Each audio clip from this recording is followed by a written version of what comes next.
I'm back after a long absence for personal, things I will not discuss because they're personal. And we're gonna talk about something again with the history of science again. And well, technically not again, but most of my video deal with more like on the frontiers of science and the philosophy of science, not much about history of science per se, with the exception of the anti-intellectual origins of Christianity that deals with the history of science. Now, I want to talk about history of science, especially the now forgotten period, 70s, where people often forget that, weirdly enough, two things. Physics around before the 70s was on the decline after World War II, post-World War II period of shadow and calculate period. And it was revived, especially quantum mechanics, was revived by, weirdly enough, pro-parapsychologists of all people. And in fact, it was thanks to the parapsychology that we got John Bell's theorem, in fact, that has its roots in parapsychological discourse in the 70s. And parapsychology around this time got its first taste of mainstream discourse in the scientific community, although it's still recorded as by anybody who's actually academic, a proto-scientific fringe on the frontier, and people who just spout pseudoscience without actually reading the academic literature of the subject matter. So let's talk about that. How did parapsychology accidentally, probably, save and revive quantum physics? Well, a good example is that even at the beginning, it wasn't that easy. For example, Henry Struck, one of the leading physicists in the world, who wrote a paper, but because of the paper led credibility to parapsychological research, many people in the area discouraged him and actually went to what's considered a ideological censorship because it created credence to it. For example, his experiments, right, if the realized modification equation could account for effects like those in recent parapsychological experiments, we still reprove the usual well-tested behavior of atoms predicted by ordinary quantum theory. But like I said, because it is like the 70s, they had to censor it and they actually told him, please modify and review any parapsychological statements in the paper, even though technically speaking, it doesn't go against any of the already established theories. The staff's great surprise to some plus and minuses did indeed trend positive. Analyze the first half of the data, and the parapsychologists agreed ahead of time how many sheets they will run through over the course of the experiments. And his series of signs deviated from zero by true standard deviation. The likelihood that such a bias would occur merely by chance was less than 1 out of 20. As it happened, he was undergraduate intern at the Berkeley Laboratory around this time. And like I said, they were like, well, we're gonna get this. Even though irony nowadays he is freely to publish academic peer-reviewed literature with parapsychological literature nowadays. More recent example with his paper in the anthology book Consciousness Unbound, Liberating Mind for the Theory of Materialism, and his two books about the participatory universe and is the making a case for libertarian free will. And from once at a time, the parapsychologist, for his part, regroup people from his culture, especially sensitive or gifted with parapsychological powers. And this we can see that for not only these early physicists in the 70s trying to revive quantum mechanics, especially Bell's theory, but also the Stargate project, which I'm gonna put in the description, like books, and they go into very detail in the videos. They go into very detail where at best it looks like something that it looks like remote view turns out to be true at least to an extent. Although when it comes to pure accuracy, now we have the technology that does a better job than remote viewers, so they're kind of useless now at this point. And also people at these earlier steps, like Harry Stamp, who try to use children and teenagers who study martial arts and ask them to focus all their attention on nudging still unassigned numbers onto the black tape and stops offers towards a positive bias. That is, their task was to apply psychokinesis backwards in time to change their already printed but not yet absurd numbers they lay under the thick black tape in Berkeley, such that state's numeral result will produce some plus sign than minus signs. And it turns out his study got a positive result, judging some strategy of his area. And when he Remove the black tape for a number in one corner for sheet for the parapsychology. For each minus sign, then remove the tape from a number in another corner.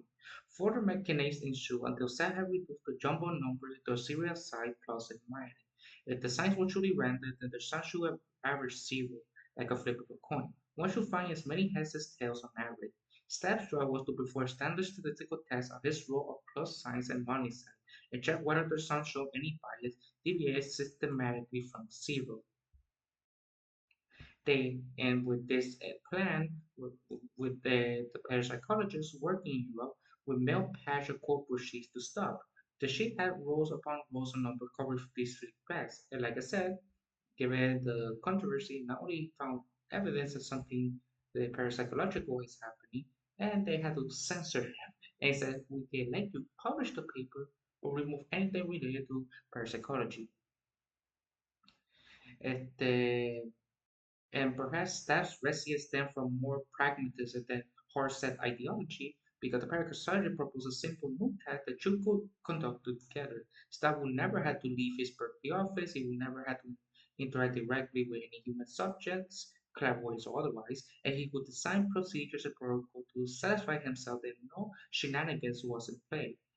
His interest was piqued, and he sat in the midst of the Bay Area site of forensics for decades, and here was a parapsychologist who seemed open to a fair, transparent test.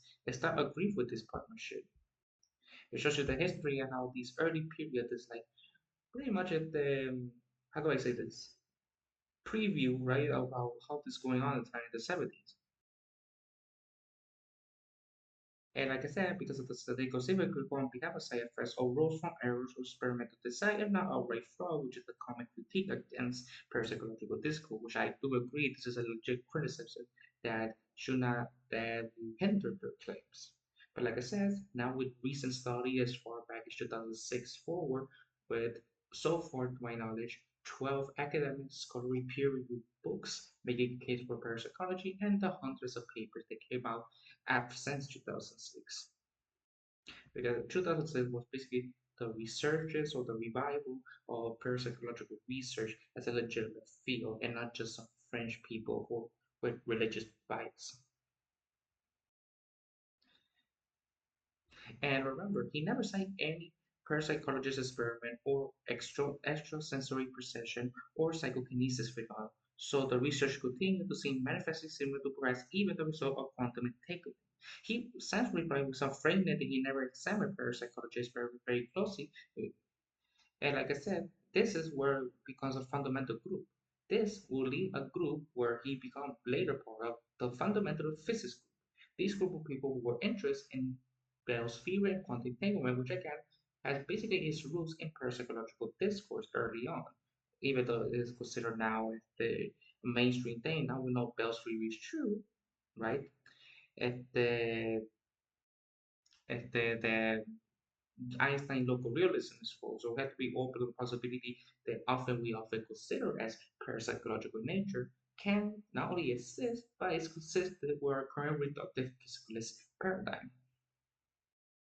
After years of publishing, this group, the fundamental physics group, with John Bell's theorem, a deep meaning of non-locality, that Henry Stroud was approached at a conference in the early 90s by a physicist turned parapsychologist.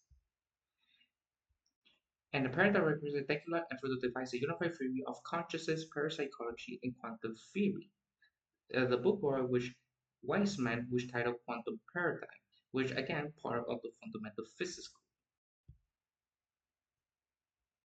And we have to remember that while the pursuit of those products, Roger volunteered for several years as the president of Parapsychology Research Group, founded by the remote viewing physicist Russell Dark of the Stargate, Project Stargate fame. It kept a steady stream of writings about quantum physics and parapsychology. More recently, she has joined forces with the California-based nonprofit Institute of Earth Math to design what they call a global coherence monitoring system. Harkening back to Russell's earlier Navy contract work, the group aimed to track minute fluctuations in the Earth's magnetic field, both on the ground and the ionosphere.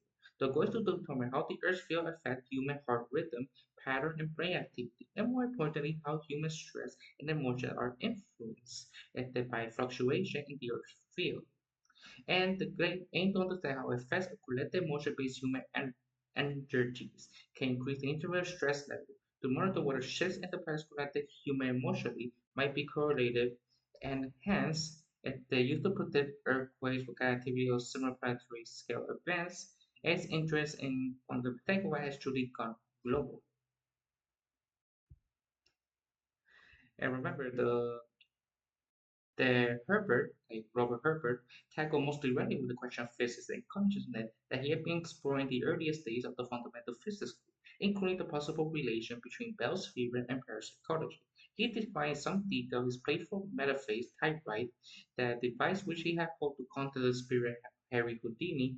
Yes, that happened back in 1974, as were even Harris Walker's idea about consciousness as a quantum variable that had inspired Herbert's giddy experimentation. Though the book attracted some fans, it never matched the commercial success of Herbert's earlier book, which is mainly the introduction textbooks of quantum mechanics.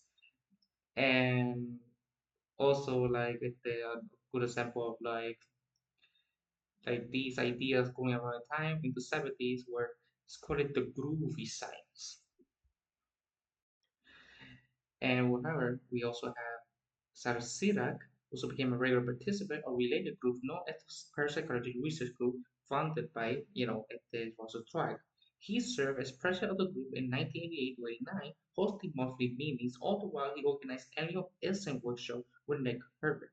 And Ness's Institute is the foundation of this revival of quantum mechanics away from the shut up and calculate and actually exploring the other ideas like Bell's theory and Scourge's cat and the Winter's friend, although Belfry was like the main priority of these discourse. Este, oh, sorry, I choked. And we have to understand as well that during this around time, that we are trying to propose to establish a think tank as well, a think tank called Physical Science Institute, to advise the Reagan administration on potential defense application on the new physics, quote unquote, as they emerge. The total cost a meager $250,000 per year for 5 years, nearly $600,000 per year if we inflate that to 2010. You know, mere nothing compared what back then we usually spend on, which is like nowadays 700 billion plus dollars a year on the military. So this is literally pennies. He also wrote this proposal as he wrote to Undersecretary of Defense, and I quote, God knows what other clever ideas Safari and his crew of eccentric geniuses might come up with the rate if they were properly supported. They, similar again during the Stargate era. And we also have to understand that because of the popularity of psychedelic drugs, which let's be honest, the CIA were using that for their secret projects, which the results were very mixed. Presumably, the image even CIA agents duped up on LSD, communicate instantly operating half a world away via coordinated brain impulses, seems more far-fetched than the parapsychological effect which Safari had been immersed for years. A good example would be the application of this space communication is obvious. Safari concluded messages could be relayed instantly across vast cosmic distances, benefiting from a crew closer to home as well as giving instant communication where an intelligent agent at its headquarters, and this espionage carried his prior experimentation when Harvard Pufon and Russell Tarr and the reward viewing experiments and the Stanford Research Institute had left their mark. In this case, he clarified that we will not use the above system, but will use the same principle using a correlated psychoactive molecule such as LSD affecting the neurotransmitter chemistry. Este, and Jefferson was a Nobel Prize winner of physics. Passion topic is the only Nobel Prize winner who is currently still alive by the time I'm making this video that is a proponent of parapsychology. And he has not waited to this day. He directs a mind matter unification project at Cambridge University and frequently is defending parapsychology. Like I said, he wrote more recent papers criticizing Steven Pinker, who is a critic of parapsychology, especially in his new book Rationality, Rationality Rules and Why It Matters. Which I do recommend that book although it is a little boring. I'm not gonna lie, I'm not a big fan of his writing style. That's all I have to say. Este, and another example would be a report on the San Francisco Chronicle covered Jefferson visit described how a young novelist padded around Safari's Nob Hill apartment in maroon socks. While the two compared notes under evolving theories of quantum entanglement and parapsychology, Joseph continued to speak at conference in parapsychology alongside Buffon and Tart, Rorschach and others, and even provide keynote address for the fabled 1977 Congress in Reykjavik, in which Eric Einberg had mysteriously failed to show. And at the nature of this consciousness and parapsychology trying to connect for the first time. Nowadays, when you hear about consciousness and quantum mechanics, usually from pseudoscientists and woo religious wackos, even though the idea itself goes far back as the early founders of quantum mechanics. Which I will link a book in the description called the Quantum Mystery or the Quantum Question, if I'm not mistaken, where you see Albert Einstein, Arnold Schwarzenegger, Richard Wagner, Paul Dirac, and basically pretty much the early founder of quantum mechanics exploring the concept of consciousness, quantum mechanics, mysticism, and philosophy as well. Many of them were idealists and dualists, with the exception of Albert Einstein and Paul Dirac, who were naturalists.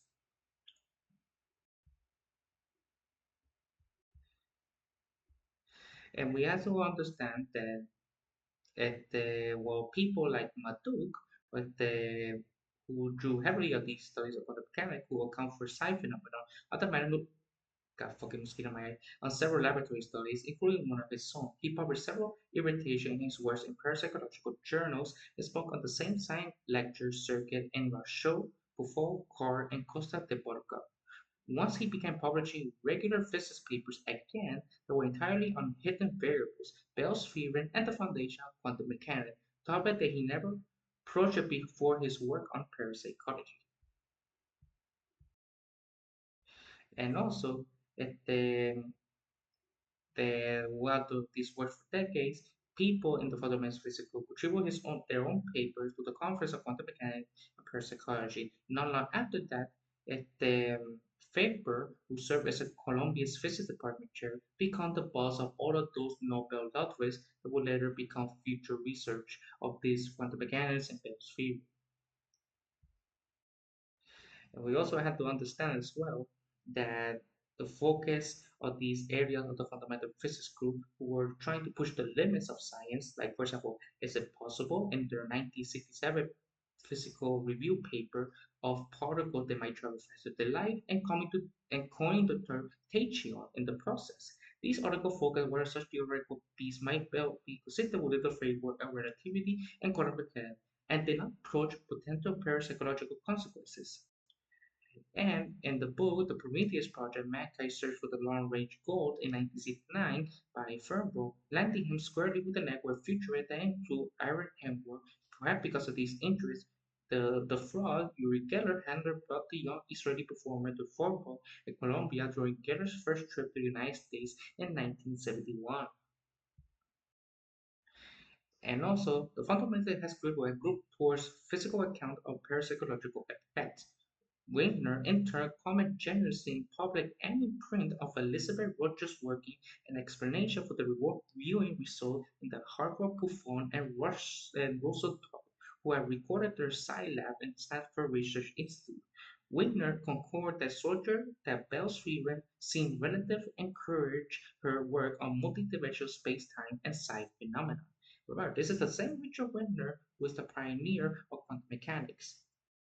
The leading blind interactions with members of the fundamental physicals and topical share of interest like Eugene Werner and John Wheeler's longtime colleague and president and introduced the notion of human consciousness might be necessary to collapse of the wave function, reducing its plethora of possibility to one actual outcome. Werner's idea had provided early inspiration for the members of the fundamental physical who were the reason why John Bell's theorem became mainstream and also its connections with parapsychology. Perhaps similar confounding factor mask exotic parapsychological phenomena as well, making them difficult to produce at will. For example, Critics of parapsychology often complain about small number of times the research has successfully repeated a claimed side effect, but while that was not too different from Bell's own frustrations in his student laboratory in Northern Ireland. He wrote that he had failed miserably to prove well-known laws of electric attraction and repulsion. He had formed the opinion that electrostatic could never have been convincingly discovered in my home country because of the dam, but has a similar confound factor as these for parapsychology. Bell, close, good scientist, should certainly keep an open mind. Physicists have been surprised by seemingly impossible phenomena several times before. The more recent example would be the Higgs particle. In charming letter to parapsychological researcher John Bell wrote that his experience as a young physics student tempered his judgment of life research. But like I said, just like parapsychology, he shared the same and eventually supported parapsychology, even though not as publicly compared to other people because he doesn't want to receive the controversy they already received by his own Bell's favorite that goes against Einstein's local realism. With Press giving opinion of the supernatural between parapsychology and his own work on quantum entanglement, John Freund refused to admit the matter at hand. A good example is the fundamental physics research after to meld quantum entanglement with parapsychology and Eastern mysticism set the group's members apart from the physics mainstream, but their self-made universe was not closed unto itself despite the intuition of scientists and philosophers, nor clear demarcation separate the separate fundamental physics group from real physics. In fact, highly successful physicists often sought to cross paths figuratively and literally with members of the fundamental physics group. One notorious example es Richard Feynman, not Richard Feynman, Feynman, the famous physicist of the 50s. And again, because of this, at the very end, many of these people who started to publish their own books that would become very popular at the time. An accessible book that compares striking features of other physics such as Bell's theory and non-locality with staples of counterculture and the New Age revival from parapsychology to Eastern mysticism. One of the most popular examples is Fritjof Capra's The Tao of Physics. It's by far the most popular and successful book in this area, pretty much. Right? You may be I may completely wrong at that specific point, but I think it's one the most influential book. And like I said, just like Stargate Project, which I can put in the description, that goes into more detail on that area because that's a topic on of itself. There's already multiple videos talking about it from both skeptics and proponents of parapsychology research. And when I say parapsychology, I'm talking about exclusively academic parapsychology. So we're not gonna focus about like people who the bull is like I can see your future nonsense. They're not doing actual research, they're just frauds. And again, anyone who worked with Andrea Purai to organize international conference on quantum mechanics and parapsychology, building on the success of their conference at Penn and Harvard, while funding from private foundation based in London. The meeting to be held in Reykjavik, Iceland. A feature presented many of what Airport jokingly called his psychic mafia, including Howard Buffon and Russell Traff from the Stanford Research Institute. Elizabeth Roger from the Fundamental Physics Group, and Eva Harris Walker from the Army's Upturning Probing Group. The meeting went ahead as planned, but at the last moment, Aaron failed to show up. His longtime girlfriend had just left him. He said his behavior become a bit erratic. Este, like I said, many things happened about this time. In fact, the Mossy's family back in Texas was less convinced about the disappearance of her because she actually disappeared. They hired a retired FBI agent as a private detective to look more closely into her. 18 months later, police executed a search warrant at the Unicorn's apartment where they found the victim's body cord stuffed in a truck. Her skull had suffered multiple fractures. She had been beaten beyond recognition by Hayward. That's the reason why he didn't show in the first place, because what evidence show he committed murder. Despite his contribution to physics, he was a murderer. And, and like I said, like these ideas in the 70s was so interesting because like even though we're using now the past 2 years things of the 2022 Nobel Prize winner Ruby Bell's Free with the Universe Not Local has its root in 1970s counterculture psychological discourse by physicists, which is so strange when you really think about Einstein. But like I said, history has full of surprises. Sometimes you have people or events or groups that has its origins or backgrounds or connect with other groups and people that you just don't really think about, but it just doesn't make sense in principle. But that's how it goes for the most part. And also, many physicists like Horosukov likewise emphasize the possible links between Bell's theorem and parapsychological phenomena, such as remote viewing results of Stargate project by horror performer Russell Carr. In later chapter pursues Safari's interpretation of Bell's theorem of the entanglement. Sudak describes Safari's latest scheme for how one might control Bell's style non-locality used to transmit signal faster than light. So far, now with the new research recently, faster than light communication is not really possible unless we discover some Techia or some new physics within dark matter or that may allow for such a thing. But at the moment, there is no possibility. And also around this time, only shortly we have Jeffrey Mitchell, who will later become, although not a physicist, will later become the first person, at the very least, at the United States, who got a PhD in parapsychology by a accredited university and published a PhD thesis from the book, which you can look for us from the 80s and not gonna lie, not worth reading.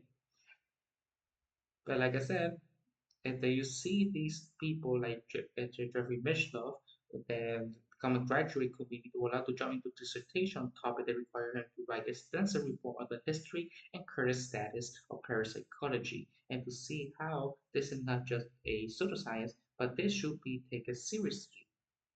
And then you have to understand the book became a kind of proof of principle, right? For example, the best-selling book, The Road to Consciousness, Psychic Liberation through History, Science, and Experience, appeared in 1975, complete with a lengthy practice of Jack Safari on the physical roots of consciousness. And again, it became a proof of principle, thanks to Jeffrey Mishra, who brought this topic into the mainstream. And the and Mishnah abruptly graduate student first connect with Siraj Safari and a young institute well before joining the fundamental physics group, even though him himself was not a physicist, although he wasn't the only non-physicist in this fundamental physics group. And like I said, the Inner Institute Publishing Program, country with Viking Press, published Loris Nehon's The Medium, Psychic, and Physicists, towards the general theory of paranormal. LeSean, trained as a psychologist and deep into parapsychology by the late 1960s, had already been in contact with Beethoven before their books came out. While in Europe, on Space, Time and Beyond, meanwhile, Safari met up with Giffro Capra, another physicist in the grand mystery of quantum theory and their possibilities to mysticism. Again, connections with the early founders of quantum mechanics also explored these things, just not in a very countercultural way at the time. And like if the beyond this, Arrow helped the physicist reach a still larger audience, and his usual charm and persistence have forged an unusual alliance with Bill Whitehead, an editor of Anchor Books and subsidiary of the large New York publishing firm Doubleday. Whitehead's task has been build up press list on psychology. He interpreted the mandate broadly, tending more and more toward psychology, the human potential movement, and the Eastern mysticism. Whitehead's timing was impeccable. By tapping into the burgeoning of New Age movements at the time, and many of his selection became commercial successes, it became known that he became promoted with Doubleday and Lord over with Double Books. And this helped people publish popular books about these topics for the first time. Again, I prefer more the academic literature over popular books because popular book has recently become propaganda for New Age guru promoting their religion instead of what the evidence has to say, no matter whether or not this exists, and even if they do exist, what do they contain, how does it work, do we have to do more research to have a better understanding, etc., etc. And again, we have other people like Harris Walker and Charles Mills, a retired U.S. Air Force colonel and parapsychologist advocate, Tom Burton, and Colorado University Physics Department Chair physicist Freeman Dyson, and John Wheeler, who became friends of Tom Kuhn, who was the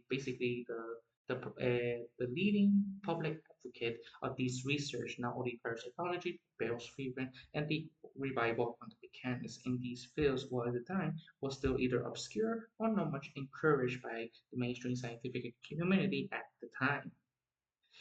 And and also, we also have the many people around this time, like Margaret Mead of the Culture, Alfred Telford of the Young, the founder of the study of consciousness in Berkeley University, and with members of the fundamental physics group often cross paths. And you have multiple business tycoons, and then will eventually we have like Bigelow, who was most well known for his UFO stuff and paranormal stuff like the Skinwalker Ranch. And even then, we also had to Bucharest Parapsychological Laboratory in the late 60s and early 70s and personal residence in Odessa, New York. And they hit off immensely where they do research early on. Actually, with some help, he observed study to psychedelics, faith healing, parapsychology. Some of the work rumored been under the auspices of the CIA, but there is no evidence to say that's actually the case. Like in the Stargate project, people falsely assumed it was a CIA project. It was not the CIA project, it was the Department of Defense and the US Army doing all the research and the spending. The CIA barely did anything. They just so happened to have the classified documents, but there were barely any involved with it. Like I said, these people at the time will use these things to have a philosophical discourse as well. With physics and consciousness research groups as into a country on the reality totally, intellectually, emotionally, totally. It, it accepts that the universe really is quite different from the traditional Aristotelian logic, according to Nick Herbert and John Levy and the and Wilson, Montre Listen that not only goes against the our traditional associated thinking, Euclidean geometry, and Newtonian causality. Hence, the universal model physics might be best described in metaphor of Zen, Taoism, Vedanta, or even the language of parapsychology, ESP, and shamanism. At last, the purposes of this seminar in the ignorance in this area, 70, was decentralized and appropriately Taoist. We also conclude as we split up into small boss sessions to more a bit on the meaning of the word, encouraging a diverse group of people doing research on a square scale. And also, if the winner, if the who was a critic of parapsychology, went to publish in the journal Science that the Parapsychology Association was affiliated with the American Association with the Advancement of Science, the largest and most prestigious scientific society in the world. He wanted them to be kicked out as nonsense, but had to apologize that he was wrong about the society.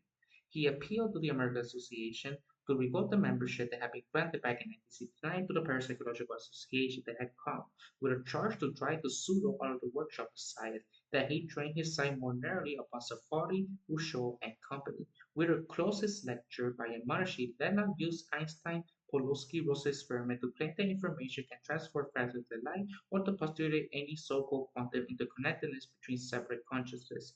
Both are baseless, both are mysticism, both are moonshine. He elaborated in a long article in New York Review of Books, Quantum Theory and Quack Theory, co-authored with longtime popular science writer Martin Carter, who was a well-known skeptic. Jack Safari latched on readers' charge on moonshine, gleefully replaying to anyone who would list that before the Manhattan Project, the great nuclear physicist Ernest Rutherford had famously rejected nuclear fission as moonshine. More than just Edwards, critics such as James Randi, Gordon, and John Wheeler began to organize to form the group called the Committee of Skeptical Inquiry and the Austin Society to oppose pseudoscience. Wheeler having moved from Princeton to the University of Texas at Austin, labeled a scientific village organization by some sociologists at the time. The committee attacked what its members now consider New Age excess. They conducted replication studies founded of a journal called Skeptical Inquiry and issued their own press release, at times blurring the lines between seemingly objective scientific body and self-interest lobbying group. And yet, as we now know, the joke was ultimately on the debunkers. Despite the frowningly criticism and the overheated rhetoric, researchers remote moving continued unpaid for more than 20 years, paid for with more than $20 million of taxpayer money. The initial explanatory grant, $50,000 from the CIA back in October 1972, snowballed over the years, with frequent inputs from the Defense Intelligence Agency and the other branches of the Pentagon. While we plead for the American Association to borrow research like Dufault and TART, the budget for their side lab does that the research it is as well for needing 1 million per year, about 3 million by the time if we account inflation in 2010. Top secret spin-offs spread out around the country, usually established by Buffon's help. No number of failed replications seem to quell their backers' interest. When researchers at the armies operating parade ground in Maryland conducted their own pilot study in 1978-79, having dished out $100,000 in consulting fees of Buffon's served lad to get them going, they found no statistical significant results. But just like Rorschach and the fundamental physics group members, they investigated a protein, equally even Harris Walker, of consciousness in the variable thing, and found enough surprising gems in the transcript to keep at it. The evaluation process is truly an art. Conclude the secret operating report.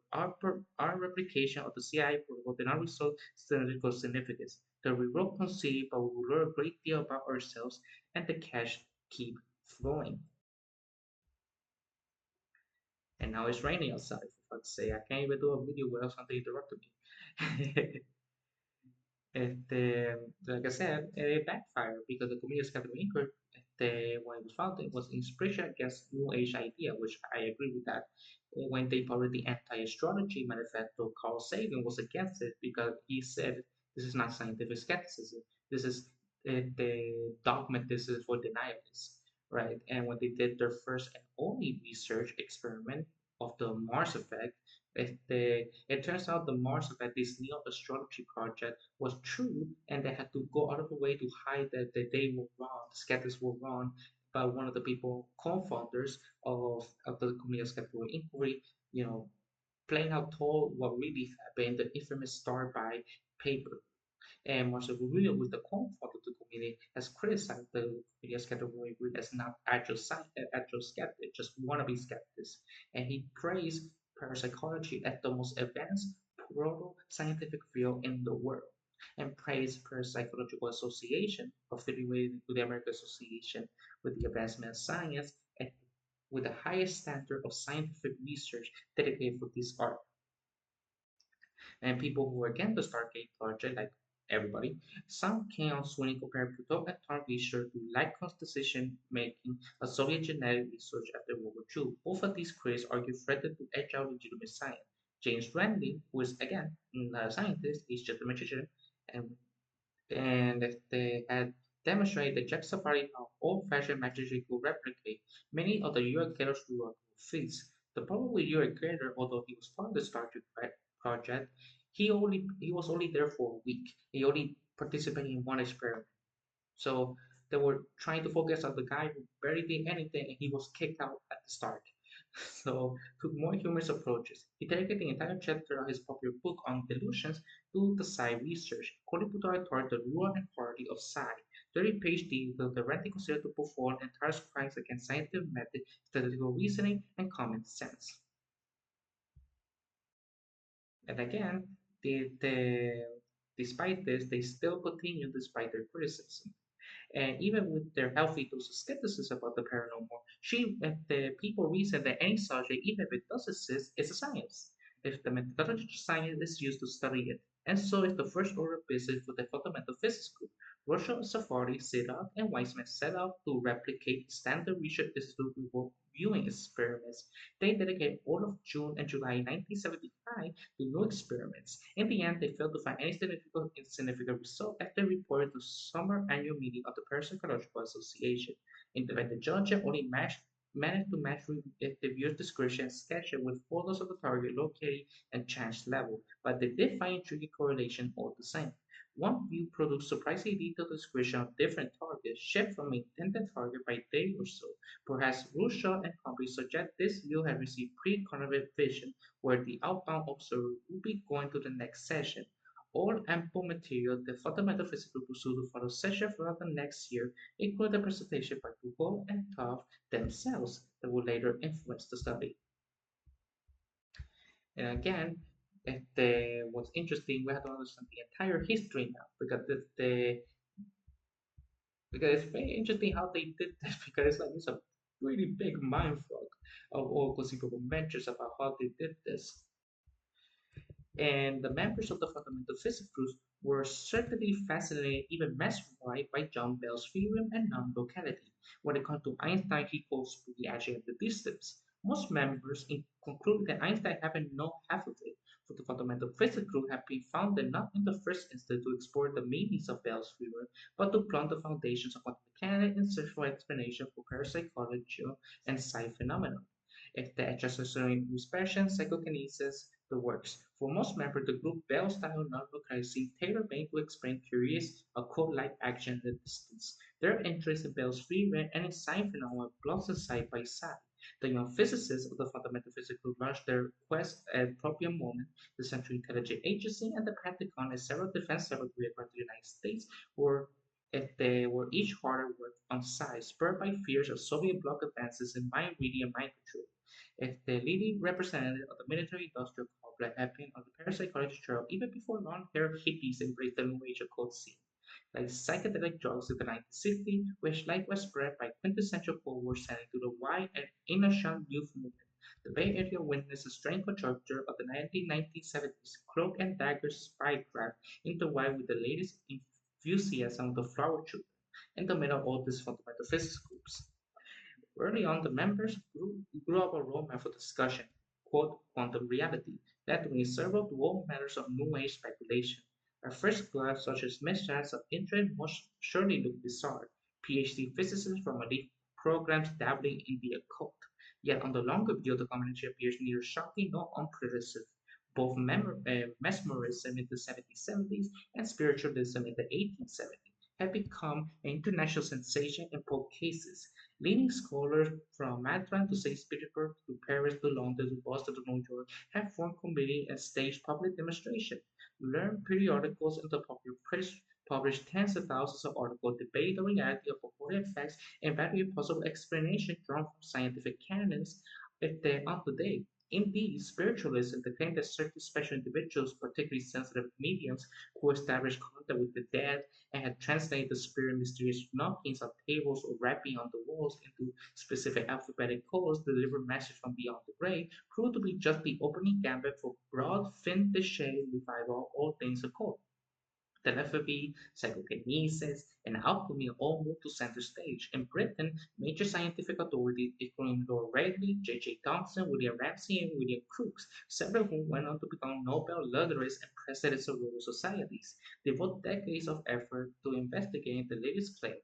They urged skepticism, not outright dismissals. Rallying Thomson and many others through hundreds of seances, each time wondering whether this time they might hit upon unimpeachable evidence of genuine effect. Others, such as Crookes and integrity physicist Oliver Lodge, issued old and repeatable pronouncements about the reality of such physical phenomena. Hell, even the famous psychoanalyst and atheist Sigmund Freud had done seances in his cells and actually believed in telepathy. He actually published papers about telepathy in the 1920s. The occult revival lasted well into the early decades of the 20th century. New societies were formed from laboratories established and journals launched. In fact, several founders of quantum mechanics wondered whether the strange behavior of atomic realm might lead to still stranger phenomena. A good example is South Rigma's roadmap for group discussion in 1975. First, we have to start what is called conventional physics, which is quantum mechanics, the theory of the atoms, the uncertainty principle, and superposition. Then we go to the ERP, Einstein-Roosevelt-Pulaski Dollar experiment, and then we go to Bell's theorem and Bell's inequality, which was again not finally established yet. Then they go to the cutting edge. These are separated into three groups. The first group is quantum mechanics fails. If quantum mechanics fails, leads to diminishing effect casual experiments and non-instantaneous effect expert experimentation. This will lead to a speculation of new ballgame. That if the quantum mechanics is false, we have to start from scratch. Now, if objectivity is false, this will lead to observer-created world and the many worlds interpretation of quantum mechanics. And the speculation will lead to psychokinesis, time travel, and the WD paradox. Now, if locality fails, this will lead to subliminal information transfer and synchronistic acausal connection. The speculation will lead to ESP and extraterrestrial communication and the Jungian metaphysics. This, for example, like other scripture work, one who devoted extensive effort to understand Eastern mysticism, in unpublished notes written just before his breakthrough with quantum mechanics, Corbo delved into Sanskrit etymology to clarify various Hindu beliefs. Several years later, he lectured Berlin journalists about the Brahman doctrine that all equals the unity of consciousness. The admonished that it would be a vast error to believe that science would know any better, clearer answer than the Brahman teaches concerning these things. Pascal Jordan, who helped develop quantum mechanics with Werner Heisenberg and Max Born during the 1920s, wrote a whole book about quantum physics, the Freudian unconscious, and parapsychology. The first edition appeared just as Lincoln was trying to draw new quantum formalism. The second edition appeared 2 decades later. He published an English language precise in 1955 in the newsletter of the Parapsychology Foundation, describing how quantum mechanics will counter for telephony or clairvoyance vision for the future. Remember, he's the same guy next to Heisenberg and Maxwell who developed the mainstream orthodox interpretation, the Copenhagen interpretation.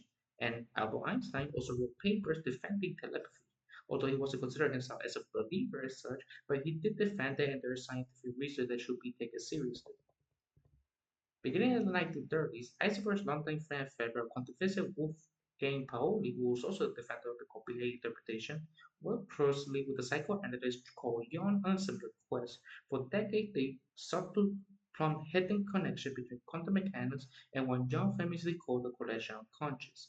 Not only did Paul join Jung in scholarly studies of the history of alchemy and mysticism, but fabled physicist and Nobel laureate also kept a diary of his dreams, eventually bulging with 400 entries, over which Pauli and Young together point search clues for how even the most modern physics lend itself to the symbolic representation of physical processes. As Pauli put it, perhaps his law of simple-ended dreams could point the way toward deeper spiritual layers that cannot be adequately defined by conventional concept of time. Pauli wrote essays extolling the need of synthesizing rational understanding with mystical experience on oneness, achieving the same kind of complementary to his generation had first formulated the particle wave. Over time, the occult movement quickly faded from the mainstream discourse, lumbering under the weight of so many decades of disappointment, despite by occasional evidence of outright fraud, where the Society for Physical Research, founded in London in 1882, had quickly attracted renowned scientists and statesmen. Several members of the parliament served as vice presidents of the society alongside elite scientists, and even four-time British Prime Minister William Gladstone joined its ranks. By the 1950s, the society and its kin lived unknown to silence, with the newsletter of the Parapsychology Foundation announced in September 1955, for example, that the worldwide research moves ahead.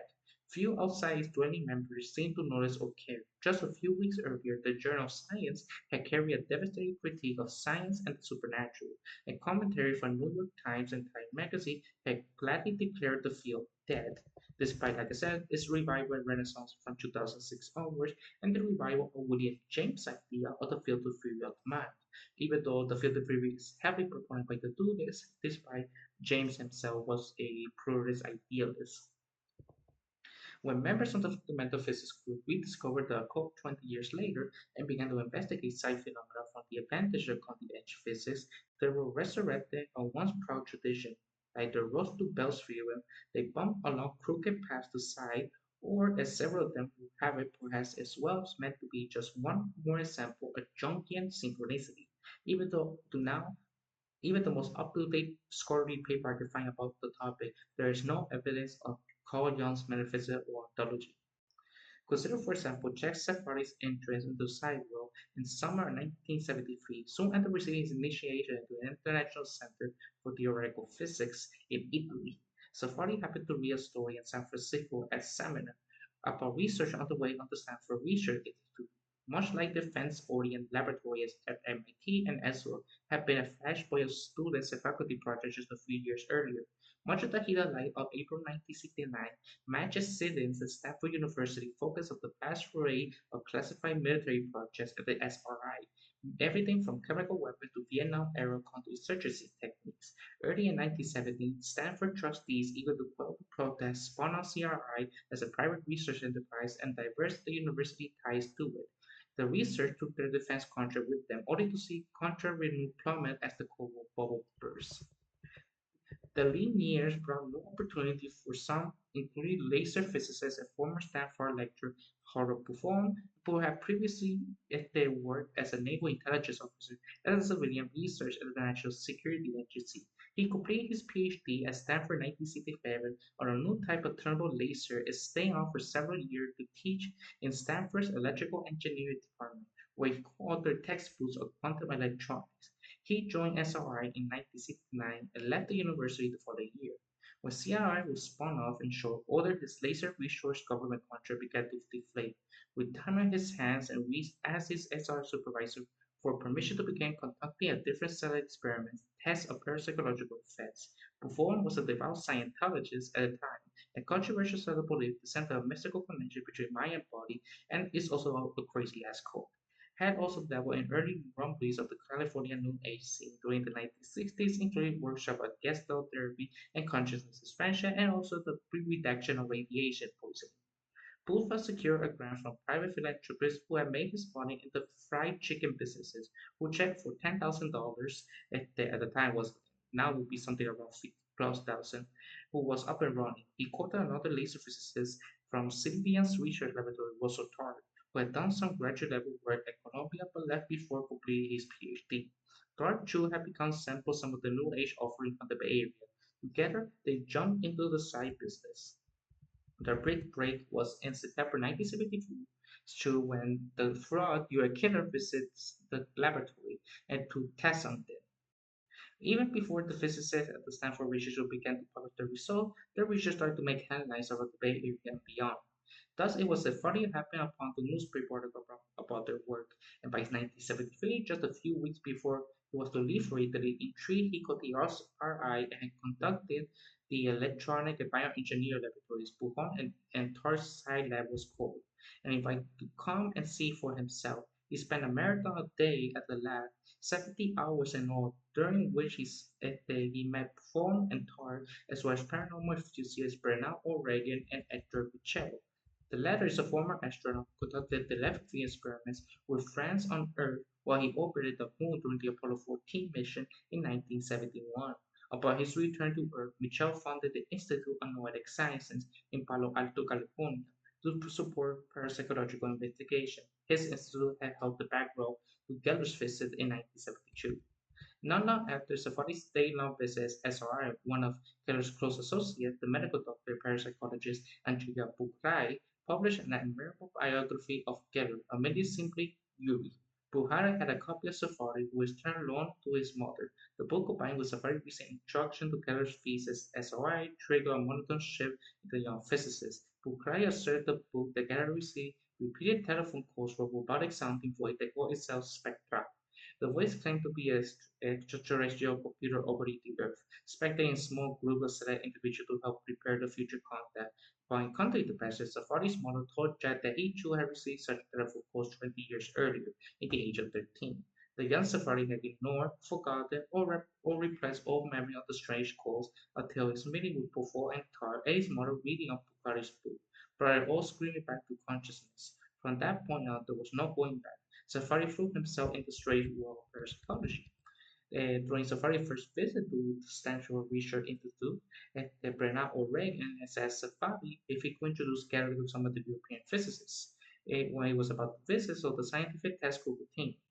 He joined his friend and San Diego State physics colleague Fred Alan Wolf in London. A few months later, the two did just that. A case was held by Keller's own promoter, who had managed to book Keller on the live British Broadcasting Company television show in 1973. A London-based mathematical physicist participated in the broadcast and declared Keller's feat to be genuine psychokinetic effects. In need of explanation for the world's physicists by 1974, with Wolf's and Safari's help, renowned physicist and Hindenburg expert David Boone and colleague London Berkeley College had made contact with Geller and began their own series of investigation, which would stretch over the course of the next year. So Foddy was in London during one of their sections with Geller that June. He sketched out detailed press release. Not only had Geller again managed to bend metal objects, including this time one of Boone's own keys, but he's also produced a burst of radioactivity from no known source. That sent Geller come to help his hand clicking up to 150 times per second. Next day, Keller prepared the secret counterburst and penned the house key of skeptical observer and famous science fiction author Arthur C. Clarke, while Clarke, Safari, Boom, and others looked on. The results seemed clear. And I quote, "And my personal journey, professional judgment as a PhD physicist," Safari closed his press release, "is Keller's demonstration genuine psycho-energetic ability at Fishburne, which is beyond doubt any reasonable man under relatively well-controlled and repeatable experimental conditions." End quote. Boom and his project colleague agreed that published an account of their investigation on the top-flight scientific journal Nature. They urged caution against runaway theoretical speculation, argued that it's the early stage of any scientific field, it was most important to establish a baseline of reliable empirical observation. First, Safari had a different idea to him. The chemical test first physicist to return to the foundation of quantum mechanics. The ambiguity on the interpretation of quantum mechanics, Safari argued, leaves ample room for the possibility of psychokinetic and telepathic effects. Most importantly, he elaborated was the intrinsic non-local character of quantum theory, drawing on the blueprint of Boole's own latest grappling with Bell's theorem and non-locality as well as intriguing ideas from such giants of the discipline as Eugene Wigner and John Wheeler. Safari argued that consciousness need not be separate from proved matter. Safari maintained that quantum mechanics pretty understood could provide mechanisms for the account of psi effects. A decade earlier, in a media speculative move, Eugene Weber had proposed that consciousness play a central role in quantum mechanics. Left on its own, the quantum formula seemed to be implying an infinite egress of probabilities. An electron has certain probability to be spin up and spin down. All detector has certain probability to measure the particle spin as being up or down. The detectors needed had to ascertain probability to point towards up or down on its display screen, and so on. This has become known as the measurement problem of quantum mechanics. What if, he wondered, the consciousness of a human observer had the ability to break the request and register a definitive response, spin measures up or down? He introduces a simple thought experiment, often referred to as Wigner's friend, which, by the way, has been recent experiments maybe for the past 3 years about Wigner's friend. It's no longer a thought experiment, it's now a laboratory experiment. Even though, like I said, Eugene Wigner is at the end of his life, he became a substance dualist. To more basic conclusion, imagine that instead of conducting the spin measurement, the electron yourself, you ask a friend to do so until you interest with your friend by asking her what the measurement outcome was. The best you can do is represent the total system, electron plus measuring device plus friend by one quantum wave function. As far as you are concerned, when you ask your friend for the outcome, she will have a certain probability of responding spin up and a certain probability of responding spin down. After the dust has settled, winters press on, you might go back and ask your friend, "What do you feel about the spin measuring outcome before I ask you?" Know that your friend will respond, as I already told you, it will spin up or spin down. That is as far as your friend is concerned. The outcome may already be settled before you bother asking the question. Or, in quantum mechanical parlance, the wave function of the system are already settled into one of the two possible states, electric spin up and frame in the state. I have measured the electron to spin up or the electron spin down and the friend in the state. I have measured the electrons to be spinning down. This was her version of the wave function prior to you asking the question. Yet your own version of the wave function was still stuck in the superposition of both probabilities. The winner, there could only be one proper wave function for the system, meaning that your friend's consciousness had already changed or collapsed the wave function from some probabilities to one definite outcome, even before you asked her about it. If you didn't believe that, if you come to your own version of the wave function after the measurement was complete, but before you asked her the outcome, then fear, winner, you will be forced to the absurd conclusion that your friend was in a state of suspended animation before she answered your question, caught like Scrivener's famous cat between two inescapable states. Just superposition will bad enough when attributed to cats. The same will not do when applied to tenured professors at Ivy League institutions. It follows, Whitner concluded, that being with consciousness must have a different role in quantum mechanics than the inanimate measurement device, or more strongly, consciousness enters the quantum mechanic theory unavoidable and unaltered. Such thought grew out starkly from the pragmatic concern with which most of Wigner's colleagues occupied themselves at the time. It came by his honesty. The Hungarian-born physicist has been trained on the continent between the both world wars as a student and he heard Einstein and other lectures of the still new quantum mechanics. Years later, his philosophical interests were rekindled when he took on Albert Schimoy as a graduate student at Princeton. Shimon later worked with John Closer to retrieve Bell's fever in a form suitable for laboratory tests. Shimon came to Winner directly for his own PhD in philosophy at Yale. From that time forward, Winner devoted more and more of his attention to the foundation of quantum mechanics, corresponding frequently with the pockets of physicists in Europe who should change this question from the 1960s. Wintner soon acquired an interlocking closer to home. His friend and present colleague John Wheeler picked up the theme of consciousness and quantum mechanics during the 1970s. Wheeler too stood out from the pack, an American who won at the age of 1920s and 1930s, a time when America who wanted to become theoretical physicists still had to travel to Europe to learn the music and not just the libretto, a common saying among physicists at the time. On the worker field is one of Wheeler's contemporary famous poets. Wheeler studied in Newborn in Copenhagen in the 1930s when Offutt hosted his mentor during Bohr's many extended visits to Princeton after the war. These contrasts helped to stoke Wheeler's continuing philosophical engagement with quantum theory. Spurred forward by Wheeler's effort, Wheeler emerged by the 1970s as one of the few leading physicists working in the United States who took the interpretation of quantum mechanics seriously. Wheeler argued for a field that would come to call the participatory universe. Observing participates in creating the reality they measure, as Wheeler argued, a physicist's decision to measure a particle's position rather than its momentum change, the objective property of the real world. Wheeler emphasized the point of a conference and offers early in 1974. He disputed, and I quote from himself, the monistic view that we once had the universe is safely out there. They can observe what goes on in from behind, a thick slab of plate glass without ourselves being involved in what goes on. We have learned they observe even the minuscule an object as an electron. We have known we had to shatter the slab of gas. We have to reach out and insert a measurement device. We have put in device to measure position or we can insert a device to measure momentum. But the installation of the one provides the insertion of the other. We observe, we have decided which is the will do. Whichever is an unpredictable effect of the future of the electron. To the degree of future of the universe is changed, which we change it.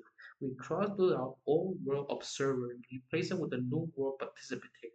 In some strange sense, the quantum principle tells us we're dealing with a participatory universe. End quote. This tried point home of his physicist Claude Willigood in a cartoon questioning the old notion of an observer. Is no idea of a participatory of cartoon insert into a conference talks over the next few months, and he became a proponent of pluralist idealism, specifically one from the Mondology. Weaver had grand ambition for these participatories. Not only did they fix the reality of here and now, they could even do retroactively. Weaver returned to that old standby according to theory, the double-slit experiment, and gave it a new twist. Suppose he regarded the photogenic plate behind the slit were mounted on a pivot. In a position, the plate will sit smack at the path of any particle that transferred the split, thereby register the familiar inference of pattern. At another position, the plate could be swung clear of the particles path so they can bypass the plate altogether. In this second setting, the particles could continue on their way and encounter one of these two sensor detectors, and one plate to detect only those particles and had traveled through top slit, and the other plate to detect only those who had traveled through the bottom slit. The next participatory could cool down and testify the particle source that only a single quantum was released at a time. The participator now had a choice: insert photographic plate, and a particle had observed the famous quantum interference pattern, which will only arise if the particle effect went through both slits at once, or remove the photographic plate and let the detector determine whether a gray particle had traveled through the bottom or the top slit. But there's a rub. The participatory will decide to insert or remove the photographic plate after the particle have already passed through the slit. Will adopt such scenario as the late choice experiment, a last instant free choice on our part. He explained given at will double slit interfere record a one slit being count.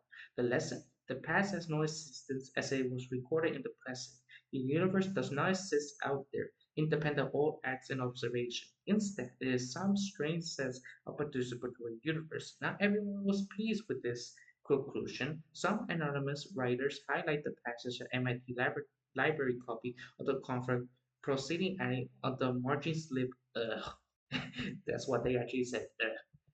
Willow doesn't, he hasn't finished yet actually. One could replace the band shop apparatus of particle source double slit and smoothing photographic table with a cosmic substitute. Consider the present streams of light and impeding on the earthbound and participatory form of our quasar, intense astronomical light source, billions of light years away. In between the quasar and the Earth lies a galaxy, massive enough to bend the light's path and thus act as a gravitational lens. If the some quantities of light or photon would travel directly from the quasar to Earth, others would travel more circular routes, starting off in a direction away from the Earth, but getting bent back toward the Earth by intervening galaxy. Now repeat the delay choice setup by suitable arrangements of photographic state of sunset detectors.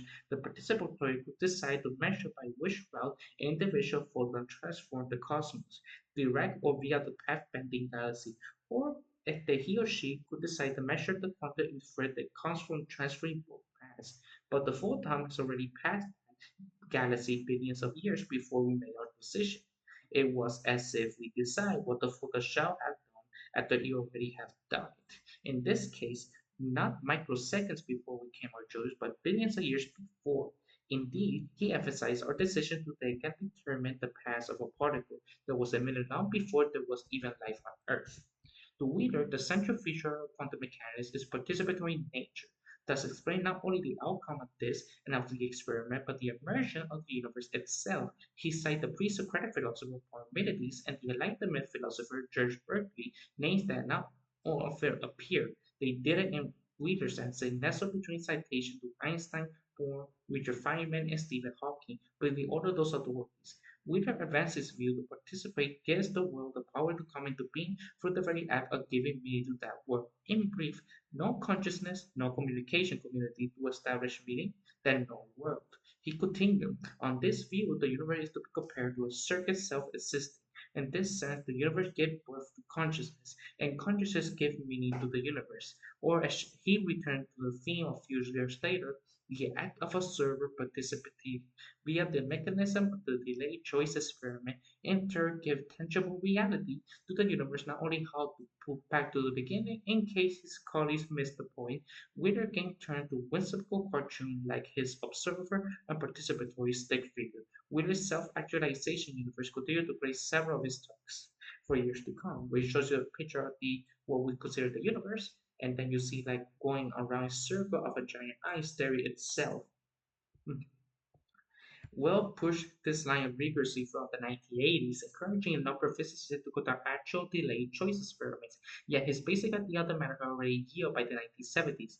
The triple auto series of little knowledge conferences, talks, and preprints attracted virtually no citation in scientific literature for the remainder of the 1970s. There were little knowledge, that is, except by a small number of people like Jeff Sarfati, who struck up an active correspondence with reader and received readers' latest music by preprint and letters. In fact, Safari and Wolf had tried to arrange unpaid visiting appointments with Wheeler President in 1973 sabbatical. And I quote, we understand that no financial support from the forthcoming during these hard times, end quote. The explained test library cost was sufficient. Only after Wheeler politely declined each of their repeated requests did they take off for Europe instead. Wheeler was relieved to learn of their European invitations. And I quote, I hate so much to seem unwelcome, end quote. He replied with shock, which cut against his natural eagerness to be hospitable. He wished them well and planned to stay in touch, which indeed he did. Guido Safari appeared for a 1974 Oxford talk, for example, complete with his participatory stick figure and self-actualizing universe cartoon, and it made a deep impression on Safari, which began to cite it and build on his idea even before Wheeler's essay had appeared in print. Safari aimed to switch these diverse ideas together. If every quantum object were interconnected with every other via quantum entanglement as for Bell's theorem, and if consciousness plays a role in quantum mechanics as Wigner's and Wheeler have reasoned, then modern physics must provide a natural explanation for psi phenomena. For Wigner and Wheeler, Safari took the point that everyone's consciousness participates in shaping quantum processes, but by designing which observation to make and by collapsing the multiply possibilities into definitive outcomes, Safari recast Wigner's main argument in terms of action and reason. Surely matter can affect consciousness, LSD and other physical drugs have made the least clearer now, so why not posit an equal and opposite reaction on consciousness on matter? To Safari, such a move played double dividends. It opened up a possible avenue for understanding psychokinesis, and it offers hope for new age of Aquarius students who came back to physics classroom finding new age, new relevance to the subject. The most mental contribution to the behavior of the particles, Safari continue, will be uncoordinated and incoherent. That is, they will each push a different direction and on average wash out. A certain type of individual might possess volition control, such that will impose some order of the usually rather quantum motion. Some participators seem to be more effective than others. Moreover, thanks to Bell's theorem, the individual could exercise the control at some distance from the particles in question. In short, it could detect signals from far away or affect metal from across the room, which because quanta in its head and quanta far away from deeply in the potential via quantum non-locality. Bizarre, no doubt, but it was really any more outlandish than Wheeler's ideas. Safari's first effort to bring a side into the rubric on the mechanics appeared at the lead article in an inaugural issue of the brand new journal entitled Psychoenergetic System. Ronald Reagan from Safari just met a Stanford Research Institute side lab before they departed for Europe, helped launch the journal to feature this kind of recent granted, speculative, investigate into effects beyond the usual boundaries of science. O'Regan cite historian and philosopher science Thomas Kuhn and Jordan Houghton, who have written about the spur to new scientific breakthrough but various accumulation of anomalies. To bolster his claim, the science study will usher in a new paradigm across science. Pleased with Safari's contribution, O'Regan appeared a brief comment of opening articles argued the exciting recent development in quantum mechanics meant that physicists might have to invent physics research. And if they not already exist, over the next several years, the journey published many follow-up articles pursuing further relations between quantum mechanics and science. Safari Reagan, a fusil was hotly dampened when a few months after his first big pass, Safari began to distance himself from the Gallery because he's a fraud. And his pro-credit press release had been published in a weekly magazine, Science News, and soon the magazine was in on, inundated with letters. Most of the letters were written called for professional magicians to test Geller online of or in place of physicists. Magicians have served the most effective debunkers of spiritual mediums back in the 1890s, not only the great magician Harry Houdini, who devoted years of effort during the 1920s to debunking the claims of psychics, mediums, and other bureaus of the paranormal. Rising to the latest challenge, accomplished magician James Randi proudly demonstrated that many of Geller's famous feats could be replicated by well-known sleight of hand tricks. After lunching with Randy and watching him bend small and effective rate, which was has phone, all by admitting powers of conjuncting not psychokinesis, Safari was moved to retry his earlier declaration in favor of Geller's powers. Randy also explained how he could make Geller counterburst reactivity by holding a small source of beta radiation on his proverbial sleeve.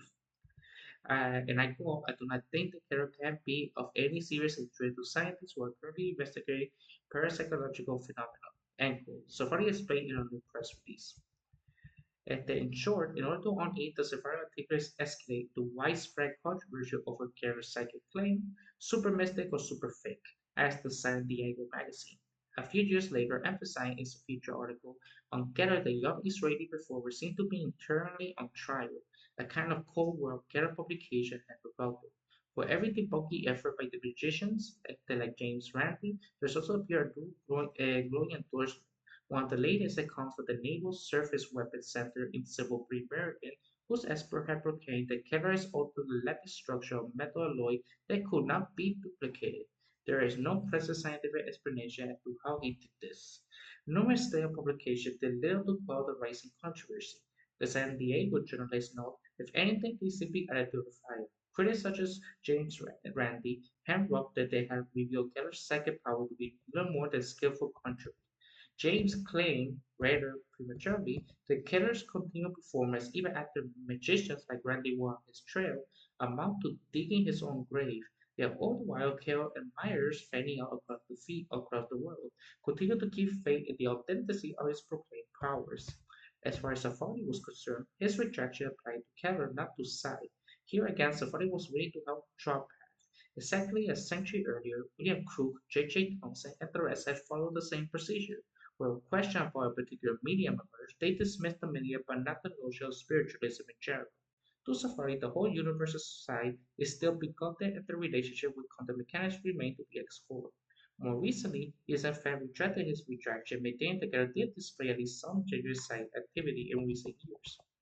Safari worked out his many ideas in conversation with Fred and Wolf while they were in Europe. Like Safari, Wolf enjoyed a front row seat for the exploration of New Age activities. A high school friend and freelance fellow got him interest in Yuri Keller, where the friend learned that Wolf was heading out to Europe. He urged Wolf to seek out other notables of the New Age scene. Wolf applied, immediately upon arriving in Paris in January 1974. For example, Wolf looked upon Carlos Suarez, a painter, philosopher, and master of ancient traditional Kabbalah, or Jewish mysticism, numerology.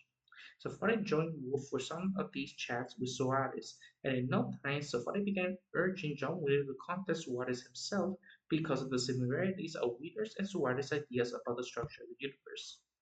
A few months later, back in London, Wolf attended the May lecture featuring presentation by Andrea Buhari, or U.A. Keller student study fame, and winner Hemar, the human potential magnet. During his presentation of the May lecture, Anna announced that he wanted to meet physicists. He has been fascinated with subjects since boyhood, and he believed that physicists' rigorous training will offer insights beyond quantum theory. Wolf introduced himself to head up at transmission and was invited to speak at only workshop the next day. Overnight, Wolf's circle and interlocutors weakened considerably, but the time came to return to the state at the end of his sabbatical. Wolf reached California by way of Purcell's personal residence turned psychic laboratory in upstate New York. He spent several weeks there, attempting to Purcell's regret to relate Purcell's psychic discovery to Wolf's research in quantum physics.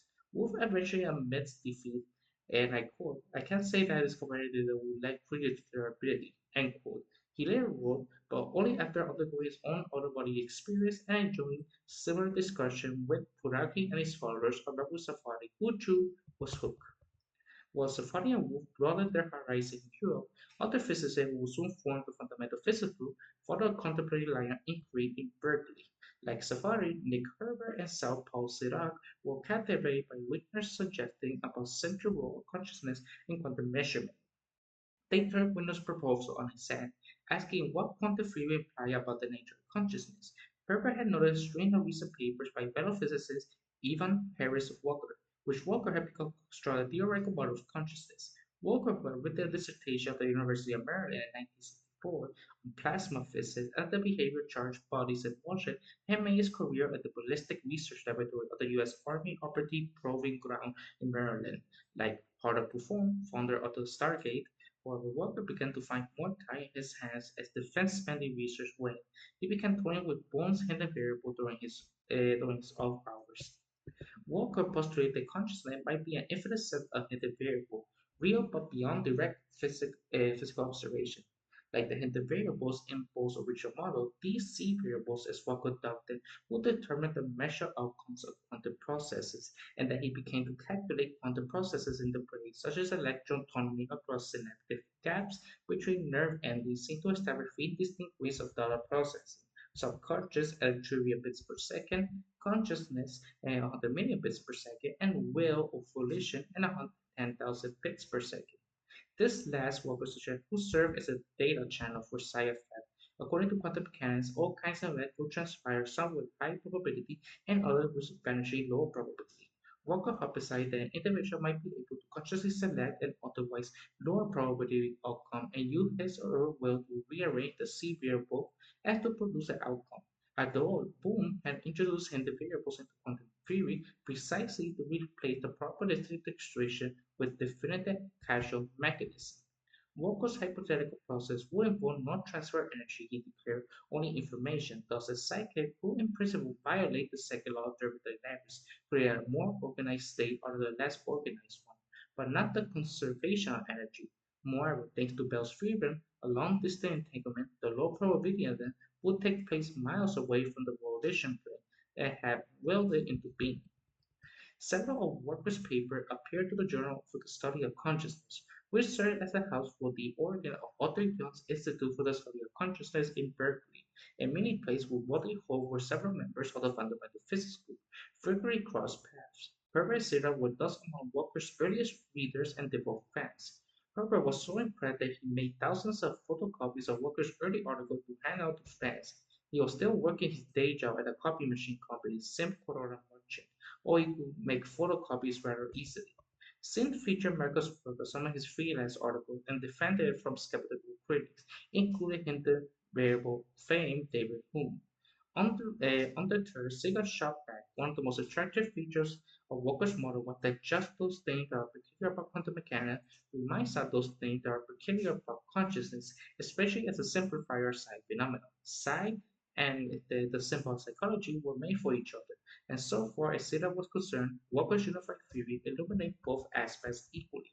Walker Silla had the opportunity to tell Walker in person how much they admired his work and came to give talk at the fundamental physics group in the mid-1970s. By that time, they explored Walker's work from a number of angles, well beyond mere pencil and paper. Most playful, no doubt, was the bizarre contraption that Herbert dreamed up with a colleague who worked at the Cedar Park Research Laboratory, which he thought the metaphase typewriter.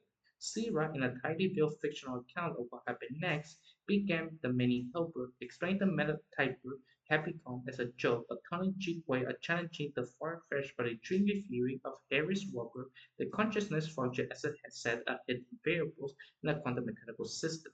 Herbert reasoned that if Walker was correct, then mind might be a root of quantum effect, separate from the physical body. Mind will control the body by consciousness adjusted to see variables to shift the underlying probability for various events. Moreover, if mind were separate from the body, this subtle quality of quantum probability might be accomplished either by flesh and blood people sitting next to you in a room or by a free-floating mind-like essence, the spirit of the dead, beings from the other dimension, or disassociated fragments of a living personality. With the metaphase typewriter, if, if they even these ethereal quantumized spirit will have their say. Herbert's device, forged from the latest that quantum theory and digital computer had to offer, was a 1970s gadget for an 1870s dream. Like the Victorian-era spirit mediums, Herbert sought to make contact with the other side, the realm of mind or spirit or sub-quantum level, take your pick, as the say reported, and conveys message to convenient alphabet code. The table clockings and all rappers are all replaced by radioactive sources and fancy electronics. Herbert assembled his apparatus in a cramped, out-of-the-way computer room nestled deep within the medical center of the University of California. A friend from Herbert's graduate school days at Stanford has since joined the medical center staff and is now Herbert and company into a facilities. In the computer room, Herbert has stashed a sample of the relativity element Thelium, first identified a century earlier by renowned chemist and outspoken spiritualist Sir William Kruger.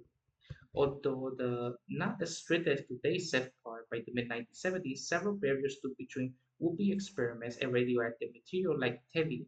Herbert had to file a formal petition with the Department of Public Health in the state of California. Just a few years earlier, authorities in the United States had banned the use of thorium in rat poison pestilence precisely because of the public health concerns. Rather than raise the eyebrow among bureaucrats by describing his contraption in detail, However, right on his publication, meaning that the real David Thiel would serve as a source of random posts for statistical analysis. He grew more expansive in an unpublished technical report by his contractor the same year. It's probably no coincidence that Thelium, our licensed source, is sandwiched in the periodic table of the elements between two of the traditional alchemical metal, mercury and lead. No wonder Proust's element was so effective, producing quantum anagrams for the spirit of the world. Along with the radioactive thallium, Herbert had rigged up a Krieger count, a fast printing teletype machine. It seems that Herbert could never fully escape his day job, apparently. He loaded his own program into a room-sized computer to convert time delays between radioactive decay into printed letters on a teletype. Radioactive decays are the prototypical quantum mechanical phenomenon. Individual decay events such when this or that nucleus would decay can never be predicted with certainty. Nuclei were given type and the energy rate at which they decay related to the element's half-life, but individual nuclei from a large sample of a radioactive substance will decay at random times, scattered around the average value. However, zeroed on a randomness, his device measured time delay between successive radioactive decays and convert those intervals to letters of the alphabet. If the gap between two radioactive decays was close to the average rate for thallium, that his metaphase typewriter spread out the latter appear frequently in ordinary written English, such as E or T. If the time delay features excessive radioactive decay depart further from the average rate, then Herbert's machine will produce less likely letters such as J or X. Ever a stickler for accuracy, he had obtained statistics for English language frequency letters from unclassified report by the National Security Agency, and I have no hell idea how he got that. In ordinary quantum theory, ruled the sumatomic world and other proof by Weber's machine would have been pure nonsense.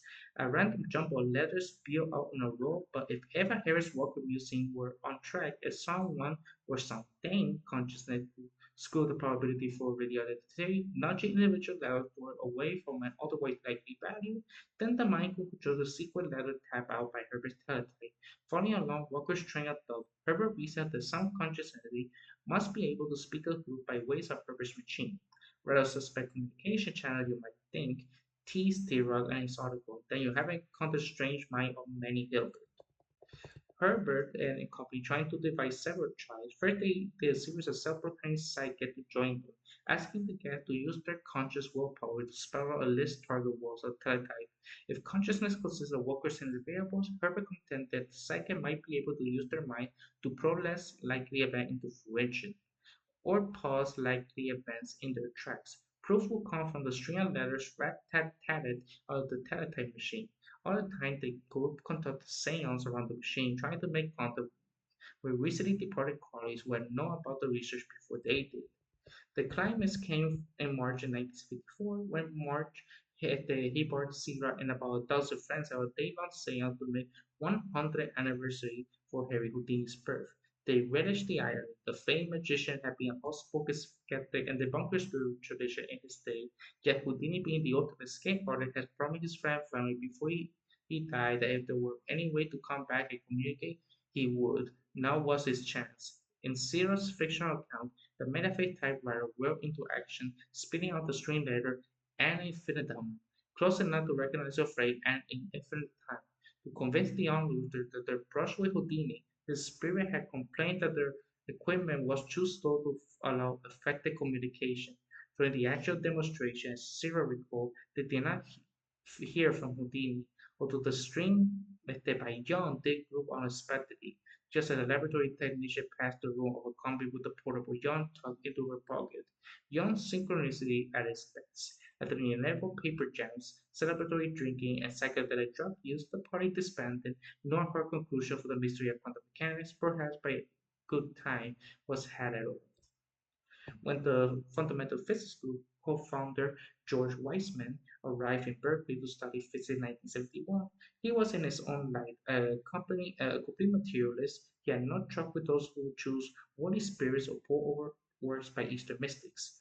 All that changed abruptly in 1974 when his father died, and George had chaotically described as a mystical experience. After several days, looking back, he cited the event as an awakening that he had. He wandered in and out of various Berkeley discussion groups and worked his way through the book In Time, Space, and Knowledge, a study of Tibetan thought by an American religious scholar. He delved more deeply into Buddhism and he returned to books he had read as a teenager, including writings of the controversial French Jesuit priest and paleontologist Pierre Teilhard de Chardin. Writing during the early days of the 20th century, Teilhard pursued a notion of theological evolution. All matter evolved in a goal-directed way toward greater and greater complexity. Consciousness emerged at a critical stage of this complexification, and adherence and oneness emerged from one another, in seemingly inanimate objects like rocks and plants in a higher self-aware forms in humans. Die Hard posited around a shared consciousness or noosphere, extended beyond the minds of isolated thinkers. Immersing himself in Buddhist texts on the one hand and Teilhard on the other, Western recall made it possible for me to think about quantum locality according to all the while, Misa had been interested in anomalies, tiny, seemingly unexplicable phenomena that might point to some hidden layer of the laws of physics. His twin interests in mysticism and animal life pushed him more quickly into the realm of parapsychology. Elizabeth Roger, who founded the fundamental physics group with Weissman, had likewise caught the parapsychological bug. Like Safari, her entry into the war side came to be at the Stanford Research Institute, the Stargate Project, and had grabbed her was not the Getter study, but a different set of experiments. 1 month after Getter arriving before the side left, another unusual guest had appeared, a spook from the Central Intelligence Agency, the CIA, like other branches of the defense establishment, had begun to harbor fears of a side gap vis- visible by Soviet, the consequence of which would prove as devastating, according to some, as a missile gap and the manpower gap. Never mind either of those previous gaps that have been real. In 1972, the Pentagon's Defense Intelligence Agency completed a lengthy classified report entitled Controlled Offensive Behavior USSR. Detail was known about parapsychological research behind the Iron Curtain. The Soviet Union is well aware of the benefit and the application of parapsychological research, declared in the report opening summary. Many scientists, US and Soviet, feel that parapsychology can be harnessed to create conditions where one can alter or manipulate the minds of others. The major impetus behind the Soviet drive to harness the possible capabilities of telepathic communication, telekinetic, and bionics were said to come from the Soviet military and the KGB, and they were already off the strong start. Today, it reported the USSR has 20 or more centers for study of parapsychological phenomena with an annual budget of $21 million. With such a robust institutional base, the conclusion seems inescapable. Soviet knowledge of this field is superior to that of the US, much like every field the Soviet Union did. And might the Soviet military contribute deeply ahead with no breakthrough in telepathy, microdrone, and psychokinesis? The CIA operated an approach to protocol to try to close the side gap. Protocol prior experiments in Navy intelligence and national security agency, combined with his new side lab at the Stanford Research Institute, made him obvious target for the CIA Lord George. The agent hammered in our initial contract with Buffalo and Tart, and by October 1972, the first installment of $50,000 was in hand. Additionally, the same money came from the National Aeronautics Space Administration, or NASA, thanks to no small part of the Austrian therapist Edward Pacheco. With the infusion of cash, Pujantor rapidly expanded the side project that had been running alongside their Getter studies. The laser physicists had been working with several seers, some of whom had claimed prior psychic ability and others who had not. The scientist's goal was to investigate whether one person could receive telepathic message or visual stimuli from one another, even if a sending person were far away from the receiver. They thought the phenomenon revolved viewing. The colleagues of the Stanford research drew up a list of 1,000 locations in San Francisco, including swimming pools, children's playground, bicycle sheds, Pacific beaches at Stanford University, campus, a troll plus, and so on. Research target was within 30 minutes driving distance from SRI with the laboratory. The protocol that Puja and reporting to the share of spies a number of CIA upper management not always associated with the experiment drew up sequence of target locations. He put the name and address of each located on a separate card. Each card was then sealed in an envelope. Each envelope assigned a number of host stash locked in the division director office safe. When time came to conduct a remote viewing test, the division director random number generators to select a particular envelope from a pile in his safe. An outbound target marcation team received a card from the division director, hop in a car, and drove out to a specific location. Once they arrived at the site, their job was to stare intently at the specific object or location for 15 minutes. Meanwhile, back in the laboratory, the test subject of the experiment, neither of whom had any knowledge of set target locating, let alone particular locating towards which outbound team was spreading, would wait for 30 minutes to allow for outbound team's travel time. Then the remote view subject will begin to describe into a tape recording any image or impression that came to mind. Subject will also draw pictures. The experiment will remain at the lab where remote viewing subject will ask questions to prefer description or ask for clarification.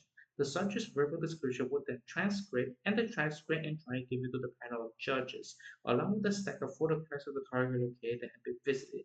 The question came whether the judge would discern any statistical significance match between the target location and the stream of consciousness description produced by remote viewing subjects.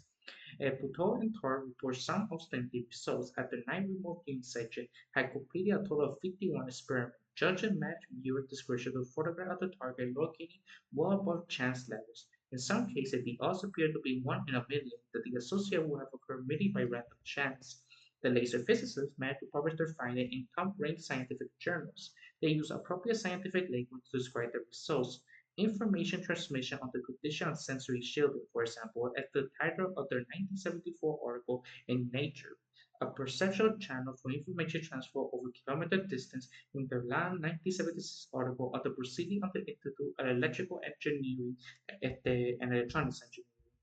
Journalists who caught up a whiff of the research prepared the reports of their juicy language such as mystic powers and supernatural phenomena. If a man walked up to you on the street and told you that you have an amazing mental powers that will enable you without using any equipment whatsoever to see through walls and watch things happening miles away, began one long article in San Francisco Chronicle. You will probably give him a fishy eye and walk away as quickly as possible. Yet, the report continued. Those precisely what authors seem to be able to replicate in their laboratory and the prestigious Stanford Research Institute. Only decades later, after many of the earlier contracts and technical reports of the CIA remote viewing were declassified in the 1990s, then a fuller picture began to emerge. The document revealed an expensive, long-lived program clandestinely funded by the CIA, the Pentagon, and the Defense Intelligence Agency, everyday national security barriers to develop the some advocates jokingly called espionage. The use of SPS to peer into secret military establishments within the Soviet Union and elsewhere. Long before the national security impediments behind remote viewing came into the open, Elizabeth Russell had been fascinated by the long press report of Pujols and Tar's work. The work seemed to herald a new breakthrough in non-local nature of human perception.